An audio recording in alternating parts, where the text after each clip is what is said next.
Douanza est depuis hier sous le contrôle du Moujao, le mouvement pour l'unicité et le djihad en Afrique de l'Ouest. Après cette occupation, il cherche à enrôler les éléments du groupe d'autodéfense Gandaïzo et à appliquer la charia dans la ville. Les armes blanches sont un vrai danger dans notre pays. Ces outils jonchent les étals et se vendent comme des petits pains. Leur vente ne doit-elle pas être réglementée? Nous aurons dans ce journal les éléments de réponse. Et en sport, football, le Djoliba AC qui conforte sa place de leader du groupe B de la Coupe de la Confédération. Les Rouges de Bamako ont battu cet après-midi le Wydad de Casablanca, 2-1. Mesdames et messieurs, bonsoir et bienvenue à cette édition. La ville de Douanza, désormais sous le contrôle du Moujao, le mouvement pour l'unicité et le djihad en Afrique de l'Ouest. Les éléments de ce groupe armé ont investi hier aux premières heures de la matinée cette ville stratégique située à 795 km de Bamako. Les éléments du groupe d'autodéfense Gandaïzo qui contrôlait la ville après la fuite du MNLA ont été désarmés. Le Moujao demande à présent le ralliement et envisage l'application de la charia dans les prochains jours à Douanza, où un comité de crise était déjà en place et dont nous avons joint par téléphone son président. Il revenait ce matin d'une réunion avec les éléments du groupe armé, mais il nous raconte d'abord la prise de la ville hier. Il était au micro de Nando Dambélé. Hier matin, vers 5h30, 6h le matin, il y a une équipe des Moujahidines qui ont quitté Gao pour Douanza. Et quand ils sont arrivés, ils ont occupé les deux postes, à l'entrée ouest et à l'entrée est de Douanza. Et ils ont cerné tout le camp qu'occupait le mouvement Gandaïzo. Et quand ils sont arrivés, ils les ont posé 3 questions. Et nous sommes venus non seulement d'abord pour récupérer les armes que vous disposez, et que vous nous donnez la garantie de pouvoir rallier le mouvement Mijao et nous suivre pour aller suivre une formation à Gao pour vous soyez dotés et équipés et l'application de la charia dans la ville de Douanza. Est-ce qu'il y a eu des morts? Il n'y a eu aucune perte en vie humaine. Si je vous comprends bien, il n'y a pas eu d'affrontement entre ces assaillants et la milice Gandaïzo. Bon, la milice Gandaïzo occupait les locaux de l'académie comme base. Depuis qu'ils ont été désarmés, je pense que les éléments ils se sont dans la ville. Il n'y a que quelques responsables qui sont restés là-bas et qui cohabitent avec les gens de Mijao qui sont restés.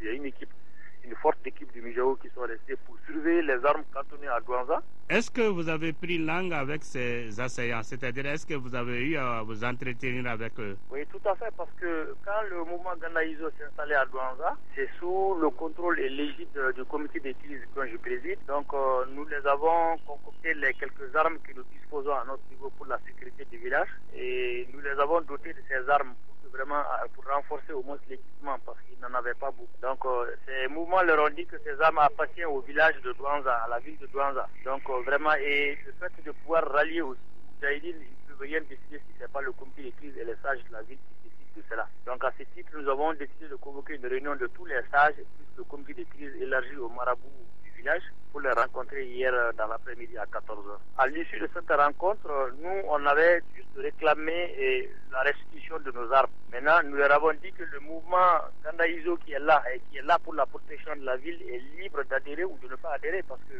c'est des gens qui sont libres. L'adhésion, elle est libre et volontaire. Donc, nous avons réclamé à corps et à cri de la restitution des armes. Ils nous ont fait comprendre qu'ils ont déjà informé leur supérieur à Gao et qu'ils ne peuvent pas restituer ces armes tant que nous ne nous rendons pas à Gao pour aller négocier de certains aspects.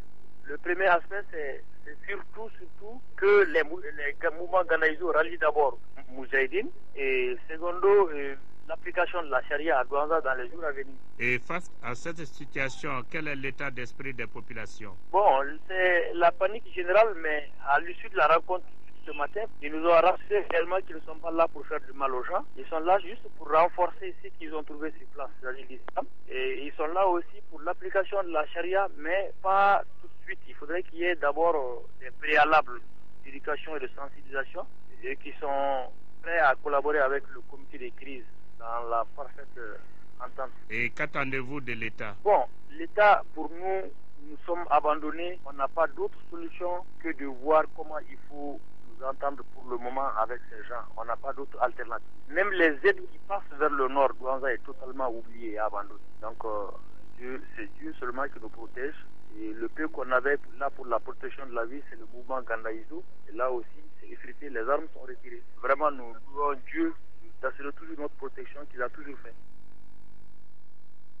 Voilà le président du comité de crise de la ville de Douanza qui nous relatait donc la prise de la ville hier par le Moujao. Sur les 170 000 enfants malnutris aigus que compte notre pays, seulement 150 000 sont traités dans les établissements sociosanitaires du pays. C'est le constat fait par la secrétaire générale adjointe des Nations Unies chargée des affaires humanitaires qui vient de boucler son séjour dans notre pays. Valérie Amos a rencontré les journalistes pour lancer un plaidoyer à l'endroit des bailleurs de fonds dans le but de la recherche de financement pour la prise des enfants malnutris au Mali. Le compte rendu de Tiemogo Sagara. Sauver la vie d'un enfant atteint de malnutrition ne coûte que $100, mais nous devons aussi nous attaquer aux causes profondes de la malnutrition afin que les mères au Mali aient confiance en l'avenir pour elles-mêmes et pour leurs enfants. C'est en ces termes que la secrétaire générale adjointe aux affaires humanitaires des Nations Unies, Valérie Amos, a introduit cette conférence de presse, une rencontre qui est consécutive à son séjour dans notre pays, séjour au cours duquel elle a visité l'hôpital Gabriel Touré, le centre de santé de référence de la commune 5 et celui de Mopti. Dans ces établissements, selon la secrétaire générale, sur les 170 000 enfants malnutris aigus, seulement 150 000 sont pris en charge. C'est pourquoi, dans le but de répondre à cette crise au Mali, les Nations Unies ont lancé un appel humanitaire d'un montant de $213 millions. À présent, seuls 46% des besoins totaux ont été financés, d'où la nécessité d'un plaidoyer auprès des autres bailleurs de fonds. Les autorités nationales du Mali décident d'accompagner cette initiative en visant d'autres domaines. Les autorités, elles ont clairement exprimé ce qui était spécifié pour elles la crise. Elles m'ont exprimé aussi leur jugement positif sur le travail que les Nations Unies font ici pour les supporter dans le contexte actuel. Mais elles m'ont aussi exprimé clairement leurs priorités qui sont l'éducation, la santé et les problèmes d'hygiène. Disons que la visite de Valérie Amos avait pour but d'évaluer la réponse à la crise alimentaire et nutritionnelle grave qui affecte 4 600 000 personnes, dont 1 100 000 enfants dans l'ensemble de la région du Sahel. Les centres de loisirs sans hébergement de la Cité des enfants ont bouclé leurs portes hier samedi. Plus d'une centaine d'enfants ont participé à des cours dans les 10 centres, des cours qui ont pour but de divertir et d'éduquer les enfants. La cérémonie de clôture s'est déroulée en présence du ministre de la Famille, de la Promotion de la Femme et de l'Enfant. Le compte-rendu de Fatoumata Kone. Après 9 mois de cours, les élèves ont besoin de se divertir pendant les vacances. Le divertissement favorise l'épanouissement des enfants. Cela est une des recommandations de la Charte des droits de l'enfant. En application de cette convention, la Cité des enfants a initié depuis 2009 les centres de loisirs. On y encadre et divertit plus d'une centaine de vacanciers venus de Bamako, de la diaspora et des enfants déplacés du Nord. Les centres de loisirs sans hébergement sont des entités éducatives habilitées à accueillir de manière habituelle et collective des enfants pour les loisirs sains, avec ou sans apprentissage particulier. À quelques semaines de la reprise des cours, les centres de loisirs ont fermé leurs portes. Au cours de cette cérémonie de clôture, les vacanciers ont profité de l'occasion pour mettre en pratique les leçons apprises. Cela à travers des démonstrations dans plusieurs domaines comme le dessin, l'informatique, la teinture, l'animation sanitaire, entre autres. À l'intention des enfants déplacés du nord du Mali, dans l'objectif de leur faire jouir de leurs droits fondamentaux, c'est dès maintenant que vous apprenez à façonner votre avenir et le destin de votre pays. Les savoirs et les savoir-faire doivent vous servir de tremplin pour votre futur combat pour la vie. L'assistance a eu droit à la prestation de Yaya Samake sur les danses des marionnettes. Et c'est sur des notes musicales sur la paix que les enfants ont souhaité une année scolaire apaisée. Près de 700 000 tonnes de riz paddy, c'est la production attendue de la campagne agricole en cours dans la zone office du Niger. Un chiffre donné hier lors de la réunion ordinaire du comité de suivi du contrat-plan Office du Niger, État exploitant agricole.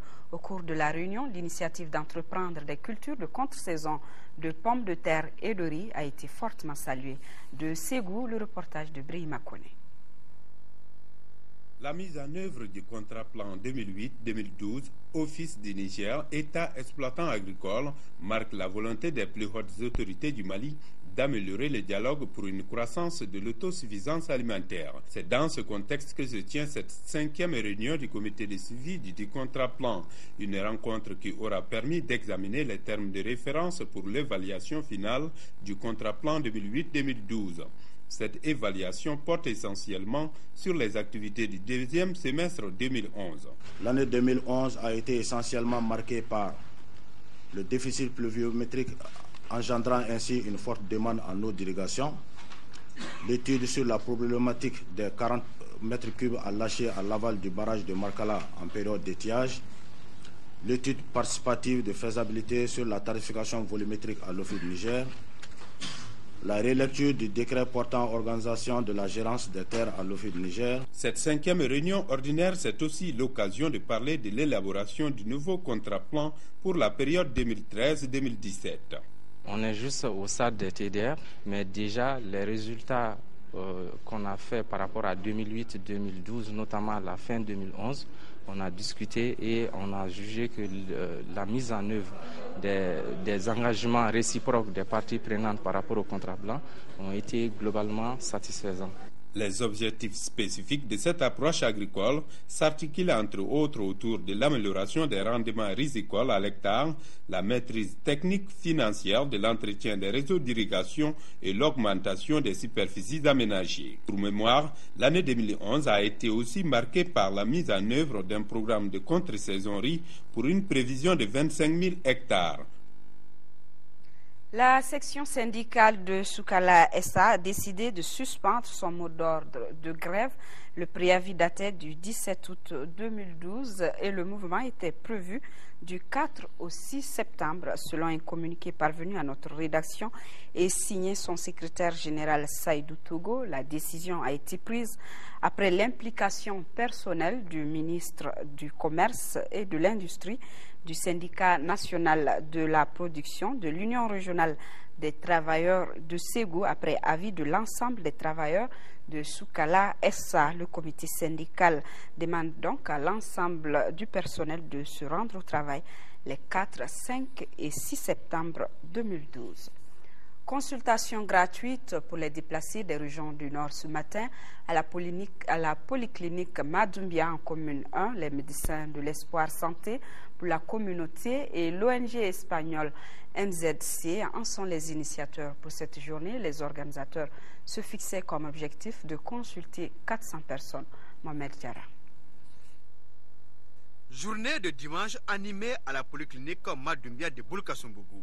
C'est à la faveur des consultations gratuites à l'intention des déplacés des régions du Nord. Il s'agit pour les initiateurs d'atténuer les souffrances de ces personnes. Les femmes et les enfants sont les plus nombreux.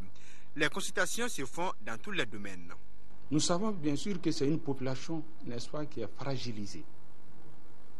Donc, il faut les consulter, leur venir en aide et leur donner des médicaments gratuitement. Et parmi ces malades, ils peuvent avoir des malades qui ont des maladies chroniques, telles que l'hypertension artérielle et le diabète. Nous allons les offrir des carnets. Les consultations ne se limiteront pas à la seule journée de ce dimanche. Les organisateurs promettent de faire le suivi des malades diagnostiqués. L'opération se fait en collaboration avec Médecins de l'Espoir Santé pour la communauté. C'est une activité que nous allons rendre plus régulière jusqu'à la fin de ce conflit que nous espérons proche. Les patients ne peuvent que saluer cette initiative. Je suis venu faire des traitements, des analyses, ça s'est bien passé. Je ne peux que remercier le projet. J'ai quelques problèmes de santé. Voilà les raisons qui ont fait que je suis là ce matin. J'ai fait beaucoup d'analyses avant d'être là. J'ai toujours eu des calmants, mais je n'ai jamais eu entièrement satisfaction. Je souhaite qu'à l'occasion de cette visite-là, je retrouve ma santé entière. Pour la journée de ce dimanche, l'équipe médicale compte consulter près de 400 personnes. Et le Bureau national du Haut Conseil islamique du Mali, qui a fait don de 9 tonnes de riz et de sucre aux déplacés et aux nécessiteux de la commune 3 du district de Bamako. La cérémonie de distribution a eu lieu à Dravela, rue de Dakar. Elle a regroupé les chefs du quartier, les élus locaux et les leaders religieux. Les bénéficiaires sont au nombre de 300. Ce geste hautement apprécié en cette période de crise. Moussa Aïdara, imam de la mosquée de Dravela, a saisi l'occasion pour prier afin que notre pays retrouve la paix. Élan de solidarité également en faveur des femmes victimes de violences au nord du pays. Cette fois-ci, le geste est de l'association malienne des expulsés en partenariat avec Médico International en Allemagne. Le don est composé de 3 tonnes de vivres de nattes grand format, de 100 moustiquaires imprégnés, de 100 kg de sucre, de l'huile et du savon, selon son président Ousmane Diarra. Ce geste de l'association entre dans le cadre de ses activités quotidiennes, à savoir la défense des droits des migrants, des réfugiés ou des expulsés et autres demandeurs d'asile. Les artistes, plasticiens et photographes maliens se prononcent sur la situation que traverse le pays à travers une journée artistique organisée par Soleil d'Afrique et ses partenaires. Les acteurs du monde des arts ont fait valoir leur créativité sur de nombreuses toiles en faisant passer des messages axés sur la paix et l'unité. Des prestations musicales et des conférences débat ont également marqué cette journée tenue au monument obélisque de Hamdallah Assey. Aboubacar Meiga pour Mali Actualité. Toute une journée consacrée à la cause de la patrie au pied du monument obélisque de Hamdallah Assey. Les hommes d'art maliens se mobilisent pour attirer l'attention des fils du pays sur la gravité de la situation dans laquelle se trouve le Mali. Leur message est transmis à travers une 50aine de tableaux réalisés par plusieurs peintres maliens qui dépeignent différemment les événements de la crise. Toutefois, les symboles de la paix et de l'unité restent très fréquents sur ces toiles-là. Les artistes en art visuel sont conscients aussi de ce qui se passe aujourd'hui au Mali et ils le font ressortir à partir de leur création. Donc c'est pour montrer au public, voilà ce que nous sentons et voilà ce que nous proposons comme solution. Quelles solutions préconisent les artistes maliens à la crise actuelle? C'est la question à laquelle ont tenté de répondre des conférenciers. Les professeurs Touré et Kamaraka ont aussi éclairé le public sur le rôle et la place de l'artiste dans la société. Chaque fois que l'homme est dans une situation comme celle que nous vivons, il est interpellé quelque part à se dépasser. Autrement dit, de même que les artistes doivent créer des chefs-d'œuvre, de la même manière, chacun des hommes maliens doit avoir une pensée, une réflexion, un acte qui est différent et qui s'impose parce que la situation l'exige. Le rôle de l'artiste, n'est-ce pas? Le rôle de l'intellectuel, c'est le repli. Mais ce n'est pas cette fois-ci le repli militaire, le repli tactique militaire, mais c'est le repli artistique qui permet à l'artiste de prendre du recul et de mieux observer la situation. Cette journée organisée par Soleil d'Afrique et ses partenaires a été aussi marquée par une projection de films sur la paix et des prestations artistiques. Actualité politique à présent avec la rentrée politique de la Convention pour la Renaissance Fassonieta, le parti qui réaffirme désormais son indépendance vis-à-vis des différents regroupements politiques nés de la crise, exprime sa position face à la situation actuelle. Al-Husseini Touré a assisté à la conférence de presse. La Convention pour la Renaissance Fassonieta sonne sa rentrée, mais pas dans la même trompette. Quand officiellement le secrétaire général proclame la sortie de son parti de l'ADPS, son adjoint dénonce une démarche solitaire de ce dernier. Pour le reste, le parti critique la démarche actuelle qui consiste à d'abord récupérer le Nord avant de songer aux élections. Il est possible et surtout souhaitable qu'en même temps, le gouvernement travaille à la récupération des régions occupées, de poursuivre les opérations d'élaboration du fichier. La proposition concrète que nous faisons aujourd'hui, c'est qu'il faut que nous prenions toutes les dispositions pour ne pas faire avec une transition interminable et faire tout pour faire une transition courte, et que les sujets soient débattus réellement en dehors des jeux politiques, pour que là nous puissions, dans les délais très répartis, accomplir les 2 missions confiées au gouvernement, c'est-à-dire retrouver le Nord, en même temps préparer les élections. Ce n'est pas retrouver d'abord le Nord et penser aux élections, mais penser à ces 2 questions. Par ailleurs, la CR Fassou Nyeta ne comprend pas la création d'un ministère chargé uniquement des affaires religieuses. Aussi, la CR croit en la seule démarche militaire pour aboutir à la libération des régions occupées. Je vous l'annonçais dans les titres, le marché des armes blanches est très florissant ici à Bamako. Ces objets coupants et tranchants jonchent les étals et se vendent comme des petits pains, mais au-delà de leur usage traditionnel, quel est le degré de dangerosité de ces outils? Nous retrouvons Alousseni Touré qui a fait un tour au marché. Marché d'Ibida à 1 heure d'intense activité. Acheteurs et marchands se côtoient sans trop faire attention à leur environnement immédiat.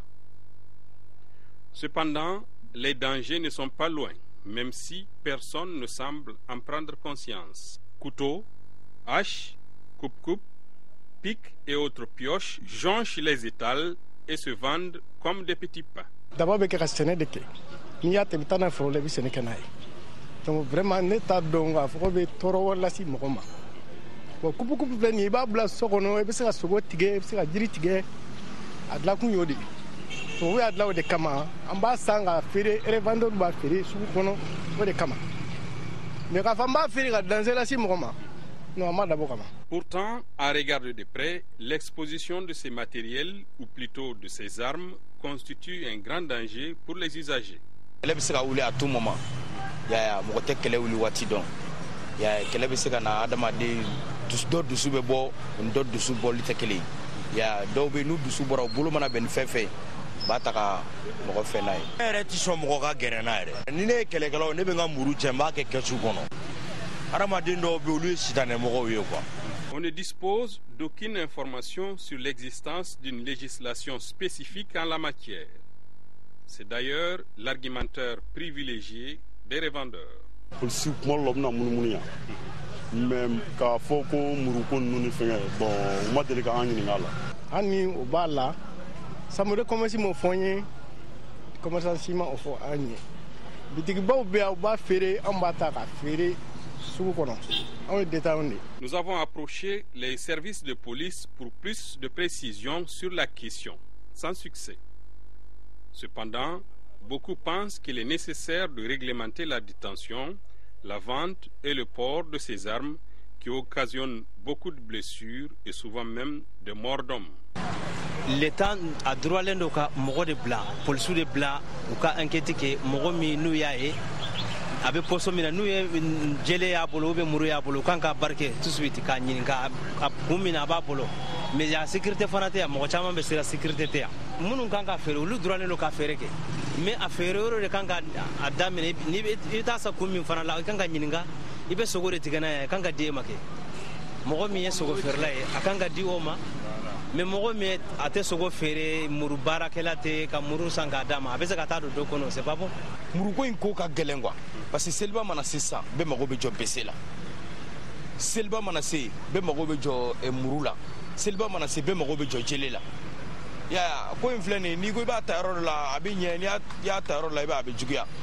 Le problème reste donc entier car, à défaut d'anticipation, les faits rattrapent les lois alors que celles-ci doivent être élaborées pour prévenir.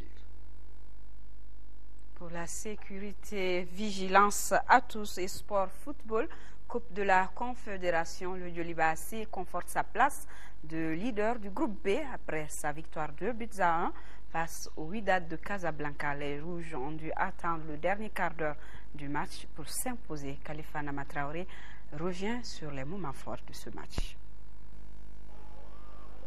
La patience est la vertu que le Djoliba AC a su exploiter. Le champion du Mali a dû subir le jeu du Wydad AC avant de finir avec bonheur cette rencontre de la 3e journée de la Coupe de la Confédération.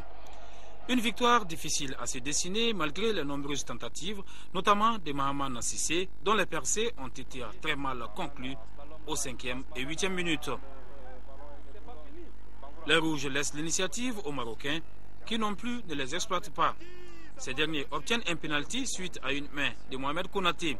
Ali Irango maintient sa cage inviolée en repoussant le tir de Berbera Mohamed.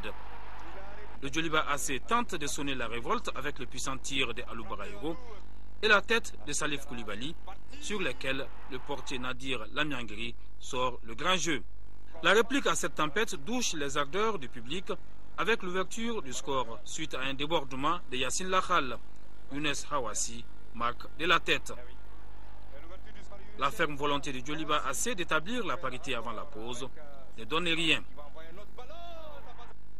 Le coaching de Alou Badara Diallo va alors être déterminant avec Idrissa Naman Laiko Traoré, entré à la 59e minute, qui se signale, et surtout Javier Abouta, qui ne mettra que 6 minutes sur la pelouse pour égaliser. Le Djoliba AC aura le gain de la partie dans les ultimes instants du match lorsque Bouakar Bangoura est irrégulièrement déstabilisé par le gardien du Wydad. Javier Abouta, encore lui, marque et délivre tout un stade. On s'est concerté dans les vestiaires en deuxième mi-temps pour pouvoir enlever le premier but parce qu'on a encaissé un premier but en première mi-temps. Je pense qu'on a su appliquer les consignes du coach en deuxième période, donc on a pu remonter le but et puis ensuite marquer notre deuxième but. On s'attendait quand même à un match difficile. On avait pour objectif quand même de ne pas prendre le premier but dans les 30 premières minutes contre ces équipes. Ça a été quand même une partie qui a été difficile en première mi-temps. Si on a eu vraiment une chance de revenir au score à 10 minutes de la fin, à partir de ce moment, j'ai dit aux joueurs qu'on pouvait quand même gagner. Il nous reste 10 minutes plus le temps d'arrêt. On peut quand même, en s'appliquant et en jouant, en donnant tout ce qu'on a, on peut quand même avoir la victoire. Pour moi, il s'agit d'un match qu'on a joué, je crois, très bien. Nous a manqué de finir la deuxième mi-temps et notre goal. Techniquement bien, les deux équipes ont fait un grand lead. C'est une peine parce qu'à la fin du match, on va regarder si c'est penalty ou non. Le Djoliba AC reste leader du groupe B avec 7 points, suivi de l'AC Léopard 3 points. Le Wydad Casablanca et le Stade Malien de Bamako comptent chacun 2 points.